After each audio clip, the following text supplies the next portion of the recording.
नमस्कार दोस्तों, स्वागत है आपका राजंस कैरियर प्राइवेट लिमिटेड के ऑफिशियल यूट्यूब चैनल पर। मैं हूं सजदर पांडे और आज हम यहां पर देखने जा रहे हैं संविधान विषय और उससे संबंधित कुछ महत्वपूर्ण प्रश्न। तो आइए शुरू करते हैं आज के महत्वपूर्ण प्रश्नों को। आज का जो सबसे पहला प्रश्न है आपके सामने वो है कि निम्नलिखित लोकसभाओं में से किसने 5 वर्षों से अधिक की अवधि तक कार्य किया था। पहला ऑप्शन दिया है चौथी लोकसभा, दूसरा ऑप्शन दिया 5वीं लोकसभा, तीसरा ऑप्शन दिया 6वीं लोकसभा और चौथा ऑप्शन दिया 8वीं लोकसभा। तो प्रश्न बहुत सरल सा है। प्रश्न में पूछा गया है कि यहां पर जो ये 4 ऑप्शन दिए हैं आपके सामने, इन चारों ऑप्शन में से वो कौन सी लोकसभा थी और कौन सा लोकसभा का कार्यकाल था जिसने अपनी सामान्य 5 वर्ष की अवधि, कितने वर्ष की अवधि, तो सामान्य 5 वर्ष की अवधि से अधिक कार्य किया, यानी कि 1 साल अधिक कार्य किया, यही यहां पर पूछा है। तो आपके सामने जो 4 ऑप्शन है उन ऑप्शन से के आधार पर अगर हम बात करें तो इस प्रश्न का जो सही जवाब होगा वो होगा 5वीं लोकसभा। कौन से नंबर की लोकसभा?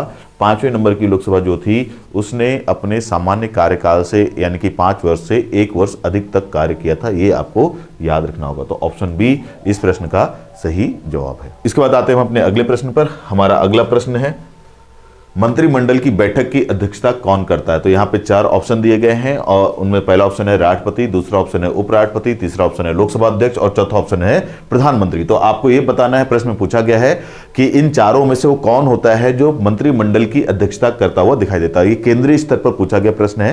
ध्यान रखेंगे कि किस मंत्रिमंडल की बात चल रही है यहाँ पर। तो केंद्रीय स्तर पर जो हमारा भारत सरकार का मंत्रिमंडल होता है उस मंत्रिमंडल की अध्यक्षता कौन करता है, ये पूछा गया है। तो आपको ये पता होना चाहिए कि जब भी मंत्रिमंडल का सामूहिक रूप से मीटिंग बुलाया जाता है तो उस मंत्रिमंडल की अध्यक्षता करने का अधिकार प्रधानमंत्री को होता है। याद रखेंगे किसको होता है इसका अध्यक्षता करने का अधिकार? प्रधानमंत्री को। तो इस प्रश्न का जो सही जवाब होगा वो होगा ऑप्शन डी, प्रधानमंत्री। तो जब भी मंत्रिमंडल की मीटिंग बुलाई जाती है उस मीटिंग की अध्यक्षता कौन करता हुआ दिखाई देगा आपको? भारत का प्रधानमंत्री। इसके बाद आते हैं अपने अगले प्रश्न पर। हमारा अगला प्रश्न है मंत्रिमंडल सामूहिक तौर पर किसके प्रति जवाबदेह होती है। पहला ऑप्शन है लोकसभा, दूसरा ऑप्शन है राज्यसभा, तीसरा है प्राइम मिनिस्टर और चौथा ऑप्शन है प्रेसिडेंट। तो प्रश्न पर ध्यान देने की जरूरत है। प्रश्न में पूछा गया है कि मंत्रिपरिषद, काउंसिल ऑफ मिनिस्टर्स जो होती है, ये केंद्रीय स्तर पर जुड़ा हुआ प्रश्न ये भी है। तो पूछा गया है कि मंत्रिपरिषद सामूहिक तौर पर किसके प्रति जवाबदेह होती है, यानी कि जो भी केंद्रीय मंत्रिमंडल है वो सामूहिक रूप से किसके प्रति जवाबदेह होती है। तो यहां पर इस प्रश्न का जवाब देना होगा आपको। साथ ही साथ ये भी जानना होगा कि इससे जुड़ा हुआ एक और प्रश्न दिखाई देता है इसी से मिलता जुलता, कि जो मंत्रिपरिषद होती है वो व्यक्तिगत रूप से किसके प्रति जवाबदेह होती है। तो सबसे पहले तो हम इस प्रश्न की बात कर लें कि मंत्रिपरिषद, और ये मंत्रिपरिषद है क्या, तो इसको आपको पता होना चाहिए कि मंत्रिपरिषद होती कैसी है, बनती कैसी है। तो ये भी आपको थोड़ा सा आइडिया होना चाहिए कि अगर हम बात करें लोकसभा की, तो लोकसभा की जो सदस्य संख्या है वर्तमान में 552, या आप उसको 550 भी ले सकते हैं क्योंकि 2 एंग्लो इंडियन सदस्य उसमें से हटा दिए गए हैं। तो लोकसभा की अधिकतम सदस्य संख्या जो है 550 या 552, तो केंद्रीय स्तर पर लोकसभा की कुल सदस्य संख्या का आपको याद रखना है कितना? 15%। 10% नहीं, कितना? 15%। तो ये आप जरूर याद रखेंगे कि लोकसभा की अधिकतम सदस्य संख्या का कितना प्रतिशत? 15% ही मंत्रिपरिषद हो सकता है। ये आपको सबसे पहले तो नियम पता होना चाहिए। कितने मंत्री हो सकते हैं? तो 550 की 15%, 550 जो कुल सदस्य संख्या है उसका 15% सदस्य ही क्या हो सकते हैं? केंद्रीय स्तर पर मंत्री हो सकते हैं। तो ये आप अपने दिमाग में अवश्य रखेंगे। अब ये पूछा गया है कि जो ये 15% लोग मंत्री हो सकते हैं वो सामूहिक तौर पर किस स्तर पर? सामूहिक तौर पर किसके प्रति जिम्मेदार होते हैं, किसके प्रति उत्तरदायी होते हैं, किसको जवाबदेह होते हैं। तो आप इसको याद रखेंगे कि मंत्रिपरिषद सामूहिक रूप से लोकसभा के प्रति उत्तरदायी या जवाबदेह होती है सामूहिक रूप से। अब क्योंकि मैंने जैसा बताया कि ये मंत्रिपरिषद यानी कि मंत्रियों का समूह है और कुल सदस्य संख्या का 15% लोगों को ही मंत्री बनाया जा सकता है। तो अगर आप अभी ध्यान देंगे तो लोकसभा में आपको 75 से लेकर के 80 के बीच मंत्रियों की संख्या दिखाई देगी। तो सामूहिक रूप से ये जो 75 से 80 मंत्री हैं वो किसके प्रति जवाबदेह हैं? मैंने बताया ऑप्शन ए इसका सही जवाब है, लोकसभा। लेकिन अगर हम बात करें कि व्यक्तिगत रूप से ये लोग किसके प्रति उत्तरदायी होते हैं, एक एक जो मंत्री होता है वो किसके प्रति उत्तरदायी होता है, तो व्यक्तिगत रूप से जो मंत्रिपरिषद होती है उसका सदस्य जो होता है वो प्रेसिडेंट के लिए उत्तरदायी होता है। तो ये दोनों बातें थोड़ा सा आपको याद रखना चाहिए। तो अभी तो हम बात सिर्फ प्रश्न की कर रहे हैं कि प्रश्न में क्या पूछा गया है। तो प्रश्न में ये पूछा गया है कि मंत्रिपरिषद सामूहिक रूप से किसके प्रति उत्तरदायी है। तो सामूहिक रूप से अगर बात की जाएगी तो उसका आंसर ए होगा, लोकसभा। तो अभी हम इसी प्रश्न पर रहेंगे और उस आधार पर इस प्रश्न का उत्तर है हमारा लोकसभा। इसके बाद बढ़ते हैं हम अपने अगले प्रश्न की ओर। हमारा अगला प्रश्न है निम्नलिखित में से कौन सा भारतीय संघ तथा अमेरिकी संघ दोनों का सामान्य लक्षण है? पहला है एकल नागरिकता, दूसरा ऑप्शन है संविधान में 3 सूचियां, चौथा ऑप्शन है तीसरा ऑप्शन है द्वैध न्यायाधिकरण और चौथा ऑप्शन दिया गया है संविधान की व्याख्या करने वाला संघीय सुप्रीम कोर्ट। तो प्रश्न को ध्यान से देखना है। प्रश्न में पूछा गया है कि इन 4 ऑप्शन में से वो कौन सा ऑप्शन है जो भारतीय संघ और अमेरिकी संघ दोनों में एक समान दिखाई देता है। तो अगर हम बात करें इन ऑप्शन के आधार पर, तो एकल नागरिकता का जो विचार है वो हमको दिखाई देता है कि भारत में तो है एकल नागरिकता, लेकिन अमेरिका में नहीं है। अगर हम बात करें संविधान की 3 अनुसूचियां, तो इसका विचार भारतीय संविधान में है, लेकिन ये विचार हमने भारतीय संविधान में अमेरिकी संविधान से नहीं लिया, मतलब वहां पर ये लक्षण नहीं दिखाई देता। द्वैध न्यायाधिकरण की व्यवस्था भी हमने वहां से नहीं ली है। तो अगर हम बात करें कि सही उत्तर क्या है इस प्रश्न का, तो वो है ऑप्शन डी, संविधान की व्याख्या करने वाला संघीय सुप्रीम कोर्ट। तो हमारे यहाँ जो संघीय सुप्रीम कोर्ट है वो वैसा ही सुप्रीम कोर्ट आपको अमेरिका में भी दिखाई देता है, संयुक्त राज्य अमेरिका में। और वो जो वहाँ का सुप्रीम कोर्ट है उसके पास भी ये अधिकार है कि वो संविधान की व्याख्या कर सकता है, और हमारे देश का जो सुप्रीम कोर्ट है उसके पास भी अधिकार है कि वो संविधान की व्याख्या कर सकता है। तो प्रश्न में यही पूछा गया है कि यहाँ पे जो 4 बातें दी गई हैं उन 4 ऑप्शन में से कौन सा एक लक्षण है जो भारत के और अमेरिका में के संविधान में एक समान दिखाई देता है। तो ऑप्शन डी ही इस प्रश्न का सही जवाब है कि संविधान की व्याख्या करने वाला संघीय सुप्रीम कोर्ट हमें भारत में भी दिखाई देता है और अमेरिका में भी दिखाई देता है। ध्यान में अवश्य रखेंगे, आंसर क्या होगा? Option D. बढ़ते हैं अपने अगले प्रश्न की ओर। वर्तमान में किस राज्य का लोकसभा में अधिकतम सदस्यों की संख्या के हिसाब से दूसरा स्थान है? तो बहुत ही सरल सा एक तथ्यात्मक प्रश्न है।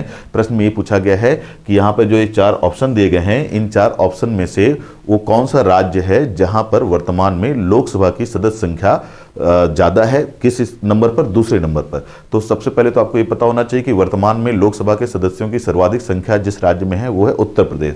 वहां पर है लोकसभा की कुल सदस्य संख्या 80, मतलब लोकसभा की कुल 80 सीटें आती हैं वहां से, उत्तर प्रदेश से। अब उसके बाद सर्वाधिक सीटें कहां से हैं, तो उस आधार पर बात की जाए तो उस दूसरे स्थान पर है महाराष्ट्र, जहां पर आपको 48 सीटें दिखाई देंगी। तो पहले स्थान पर है उत्तर प्रदेश जहां पर 80 सीटें हैं, और दूसरे स्थान पर है महाराष्ट्र। तो इन ऑप्शन में से आपको ऑप्शन बी में दिखाई दे रहा है कौन? महाराष्ट्र। तो इस प्रश्न का सही जवाब है महाराष्ट्र ही वो राज्य है जहां पर लोकसभा में सदस्यों की संख्या के आधार पर वो दूसरे स्थान पर दिखाई देता है। इसके बाद बढ़ते हैं अगले प्रश्न पर। हमारा अगला प्रश्न है कि राज्यसभा के 1/3 सदस्य प्रत्येक कितने समय पर अवकाश प्राप्त करते हैं? तो प्रश्न पर ध्यान देना है, यह भी एक महत्वपूर्ण प्रश्न है कि ये राज्यसभा से जुड़ा हुआ प्रश्न है, और पूछा गया है कि राज्यसभा के जो 1/3 सदस्य होते हैं वो कितने समय बाद अपना अवकाश प्राप्त कर लेते हैं। तो पहला ऑप्शन दिया गया है 6 वर्ष बाद, दूसरा ऑप्शन दिया है 4 वर्ष बाद, तीसरा ऑप्शन है 2 वर्ष बाद, और चौथा ऑप्शन दिया है इनमें से कोई नहीं। तो ये आपको एक पता होना चाहिए, नियम है कि राज्यसभा के जो सदस्य होते हैं उनका अगर व्यक्तिगत रूप से कार्यकाल देखा जाए तो एक राज्यसभा सांसद का कार्यकाल 6 साल का होता है, लेकिन नियम यह है कि राज्यसभा के जो सदस्य होते हैं वो प्रत्येक 2 वर्ष में 1/3 सदस्य उसके रिटायर हो जाते हैं, यानी कि उनका कार्यकाल समाप्त हो जाता है। तो नियम बहुत सरल सा है कि राज्यसभा के सदस्यों का कार्यकाल जो होता है, यानी कि राज्यसभा में आपको 2 तरह की व्यवस्था दिखाई देगी, एक होगी सदस्यों का कार्यकाल दिखाई देगा और एक होगा कि राज्यसभा का एक सामान्य कार्यकाल। तो सामान्य कार्यकाल के तहत ये नियम है कि प्रत्येक 2 वर्ष में 1/3 सदस्यों को वहां से त्यागपत्र दिला दिया जाता है। तो यहां पर प्रश्न पूछा गया कि कितने वर्ष बाद, यही पूछा गया है कितने वर्ष बाद कि 1/3, तो इसका आंसर होगा 2 वर्ष। ध्यान रखेंगे, ऑप्शन सी में जो यहां पर दिया गया है वही इस प्रश्न का उत्तर है। तो क्या पूछा गया है कि 1/3 सदस्य प्रत्येक कितने समय पर अवकाश प्राप्त करते हैं? तो कितने समय पर? तो प्रत्येक 2 वर्ष में 1/3 सदस्यों को राज्यसभा से बाहर कर दिया जाता है। ये एक नियम है, ये आपको अवश्य ध्यान रखना है। बढ़ते हैं अपने अगले प्रश्न की ओर।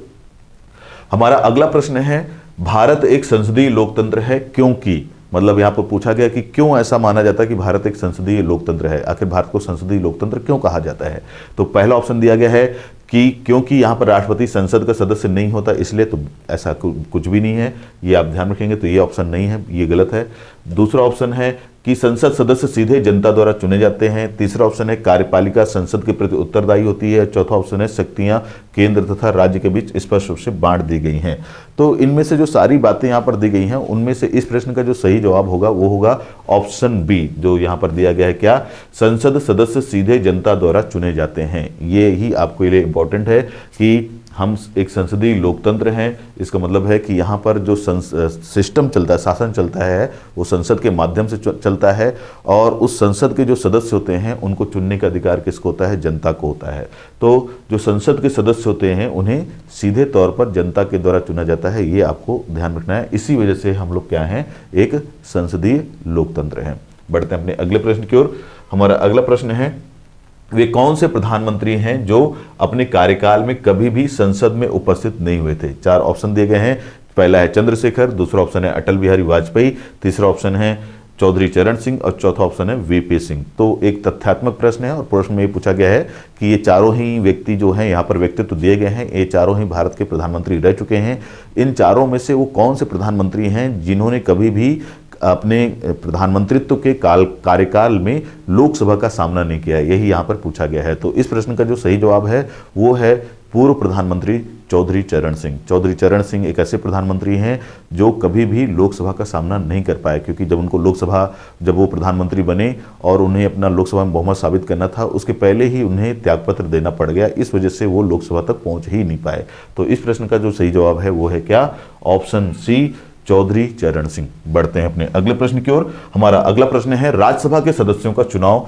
तो यहां पर राज्यसभा के सदस्यों के चुनाव से जुड़ा हुआ प्रश्न है और पूछा गया कि किस प्रकार से होता है। 4 तरह के ऑप्शन दिए गए। पहला ऑप्शन है लोकसभा के चुने गए सदस्यों द्वारा किया जाता है। तो पहला ऑप्शन क्या दिया गया है कि राज्यसभा के सदस्य, प्रश्न को ध्यान से देखना है कि राज्यसभा के जो सदस्य होते हैं, जो सांसद होते हैं, उनको किस प्रकार से चुना जाता है। तो पहला ऑप्शन दिया गया है लोकसभा के चुने गए सदस्यों द्वारा किया जाता है। तो नहीं, ये ऑप्शन गलत है, ध्यान रखेंगे। दूसरा ऑप्शन दिया गया है राज्य की विधानसभाओं के चुने गए सदस्यों द्वारा किया जाता है। तो बिल्कुल सही है ऑप्शन बी कि जो राज्यसभा के जो सदस्य होते हैं यानी कि सांसद, उनका चुनाव कौन करता है, तो राज्य की विधानसभाओं के चुने गए सदस्य यानी कि राज्यों की विधानसभाओं के जो विधायक होते हैं, वो भी निर्वाचित विधायक, उनको ये अधिकार होता है कि वो राज्यसभा के सांसदों को चुने। तो ये इंपॉर्टेंट है, ये ध्यान रखेंगे और यही इस प्रश्न का सही जवाब है। बढ़ते हैं अपने अगले प्रश्न की ओर। हमारा अगला प्रश्न है राज्यसभा के लिए नामित या निर्वाचित प्रथम फिल्म अभिनेत्री कौन थी। तो यहाँ पर बहुत ही सरल सा तथ्यात्मक प्रश्न है कि ये जो 4 ऑप्शन दिए गए हैं फिल्म अभिनेत्रियों के, इन चारों फिल्म अभिनेत्रियों में से कौन सी पहली फिल्म अभिनेत्री रही हैं जो कि राज्यसभा की नामित क्या रही हैं, सदस्य रही हैं। तो नामित, आपको पता ही होगा कि हमारे संविधान में ये व्यवस्था है कि जो हमारा राष्ट्रपति होता है वो राज्यसभा में 12 सदस्यों का नामांकन कर सकता है। तो उसमें कला के क्षेत्र से भी लोग हो सकते हैं और क्योंकि फिल्म के जो लोग होते हैं, फिल्म क्षेत्र के अभिनेता या अभिनेत्री, वो कला से जुड़े हुए होते हैं। तो वही यहाँ पे पूछा गया कि राज्यसभा में एक फिल्म अभिनेत्री के तौर पर नामित होने वाली या मनोनीत होने वाली पहली अभिनेत्री कौन है। तो इस प्रश्न का जो सही जवाब होगा, पहले तो ऑप्शन देख लीजिएगा, नरगिस दत्त, वैजंती माला, हेमा मालिनी और जयललिता। इन 4 ऑप्शंस के नाम दिए गए हैं। अब इस प्रश्न का जो सही जवाब है वो है ऑप्शन ए, नरगिस दत्त। तो नरगिस दत्त वो पहली फिल्म अभिनेत्री हैं जिन्हें राज्यसभा में नामांकित या मनोनीत किया गया था। ये आपको ध्यान में रखना होगा। तो ये तथ्यात्मक प्रश्न है और सरल सा प्रश्न है। तो ये जो अभी आपने यहाँ पे सारे प्रश्न देखे हैं, बहुत ही महत्वपूर्ण प्रश्न हैं और ऐसे प्रश्न अक्सर एग्जाम में आते रहते हैं। तो आज के इस वीडियो में केवल इतना ही। मिलते हैं अपने अगले वीडियो में, तब तक के लिए धन्यवाद।